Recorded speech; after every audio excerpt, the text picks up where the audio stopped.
Good morning, and I want to talk to you about our next project. For those of you that are not with us, it is going to be the colored pencil still life, and I just want to go through this quick PowerPoint with you. It is on Schoology, but I'd like to discuss it with you. This is what it's going to end up looking like. You're going to do this in colored pencil. The first thing that you are going to want to do is take a good photograph of the still life. Now, if you're not going to be here, I'm going to have to take the photograph for you. So we're going to have to keep in touch. We are going to take a good composition with a good angle. We're going to have extension. As you can see, it extends on most every side of the paper.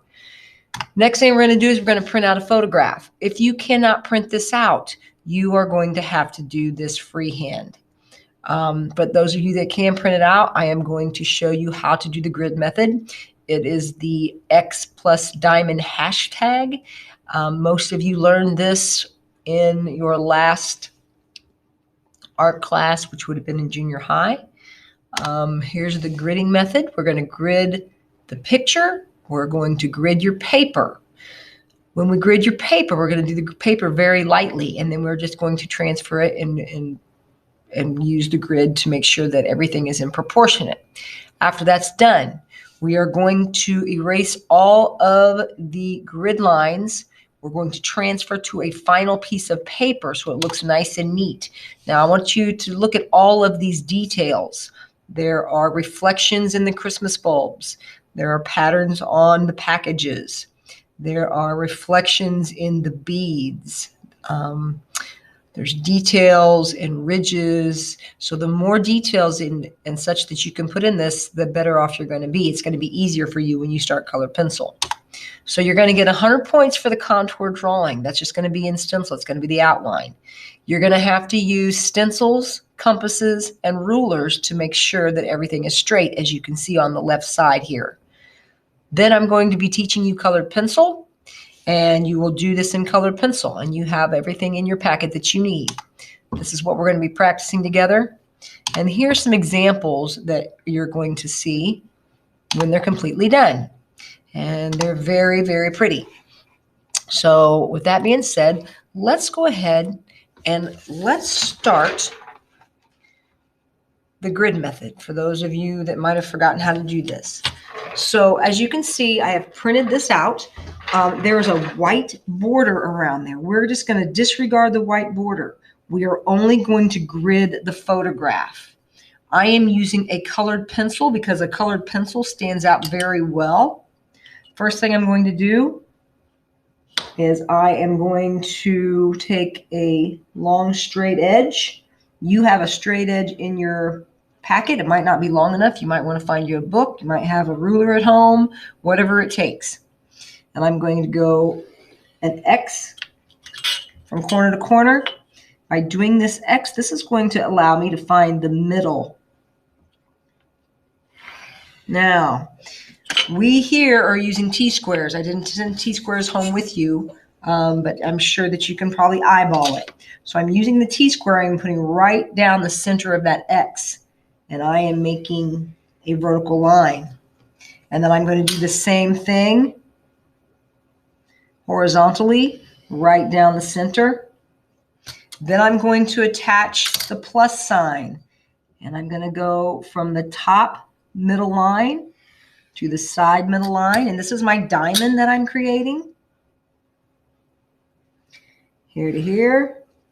And I go bottom to the right side, and then the right side back to the top. And I've created the diamond. The last is the hashtag. The hashtag is going to go through the X's. So again, I'm using my T-square or trying to get a very straight line, and I'm going to go through the middle of my X's. Just taking that down. Come over here and do one on the right side.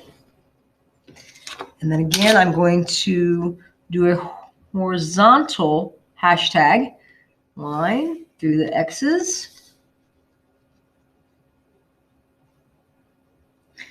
And another one through the X's. Okay, and there I have my grid. Now, once I have my grid, you are going to want to do that another time. So you are going to take your paper. This time you are going to be using a pencil. Okay, you're going to do the pencil. I'm going to do this very, very quickly.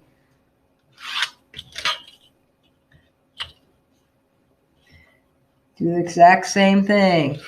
When you're doing the one that's on the final paper, which is 9 by 12, you are doing this as light as you can. Now I'm doing it a little bit heavier so you can see it, but you want it to be light because we don't want the grid to get in your way, and we're going to have to erase this too. So if we have to erase it, we don't want it too dark. So I'm getting this done real quick.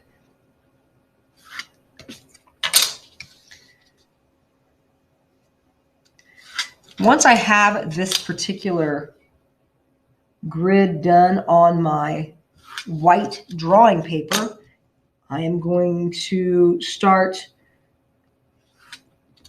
placing in my objects. And the reason for the grid allows us to make sure that every object is the correct size.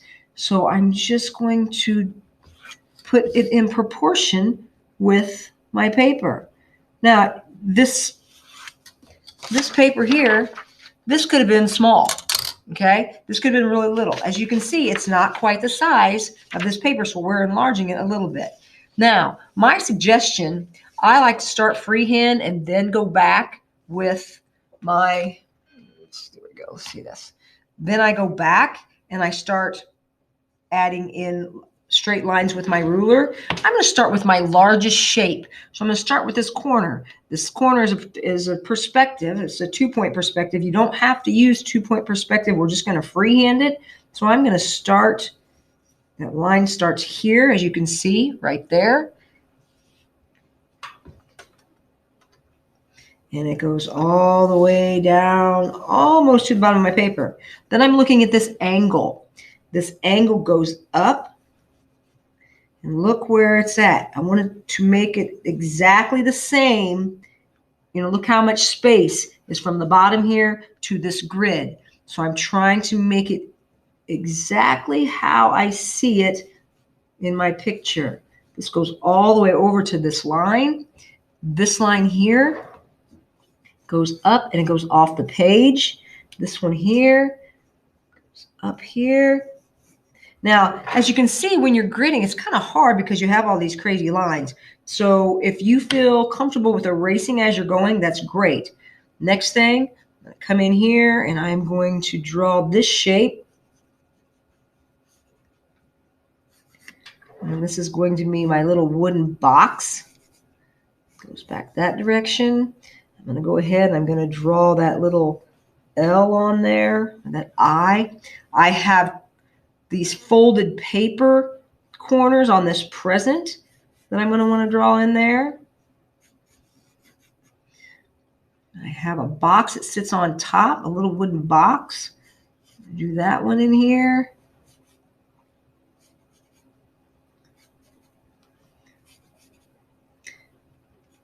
And again, as you can see, I'm doing everything freehand for starters, but then I'm going to show you what I'm going to do. So I've got this on here. I've got a really small one back there. This back line I can see. This one comes here. I've got this huge Christmas ball. It comes up here. Mine extends off the paper slightly.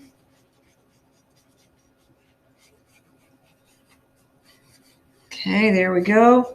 Now, the next thing I'm going to do is I'm going to sharpen up these lines. It looks right, okay? I've checked it. Everything looks pretty good. It's in proportion. Now, I'm going to go back with stencils. I'm going to go back with my ruler, and I'm going to make these lines nice and straight because my freehand was not straight. And we talked about when you're doing perspective, we want to make sure that everything is precise. Everything is perfect, or it's not going to look correct. So that's what I'm going to go back and do. I'm straightening all these lines. But before we straighten them, if you don't know if they're correct or not, have someone look at them. Send me a picture. I would love to just check it out and give you give you some pointers if you need those pointers. Now, I'm also going to use a compass, or you can use the templates if you have, or if you have anything, like maybe you have a bottle cap that's the size of the sphere that you're doing, whatever it is that you want to use. So I have two different compasses.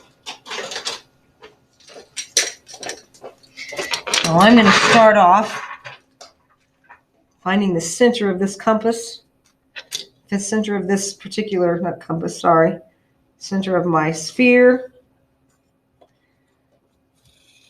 And this is going to be nice. There we go. Now, as you're working, you might want to come in and erase some of these lines because they're getting confusing. So I'm going to start with erasing some of these grid lines that are in my Christmas bulb. And I'm just going to do a little detail here, just kind of show you a little bit.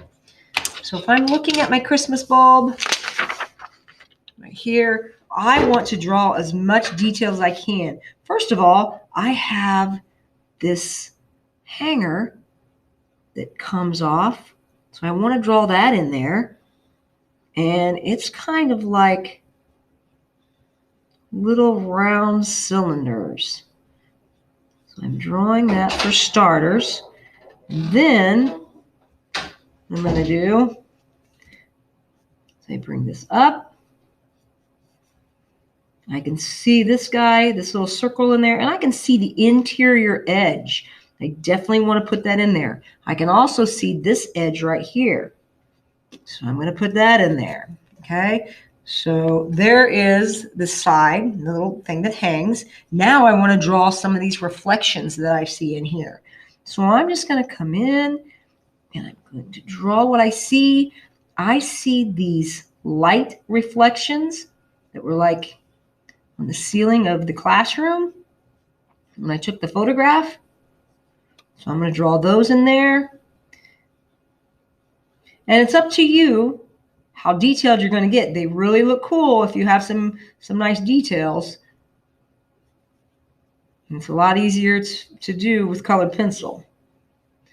So now look at that. Isn't that much neater? Okay. Then I'm going to go ahead and I'm going to go and continue the rest of the details. And it's what it's going to look like when it's a finished product. Okay. I am then going to erase every grid, every single grid, and I'm going to trace this onto a final piece of paper. If you're in class, you're going to use a light box. If you're not in class, you are going to use a window. You can use a flashlight or a lamp underneath a glass table. There are several different ways to do that, and I have those located on Schoology. So this is the first step for the Still Life project. I hope that you are in class to do this, but if you're not, here's the video for you. And if you have questions, please email me. Thank you.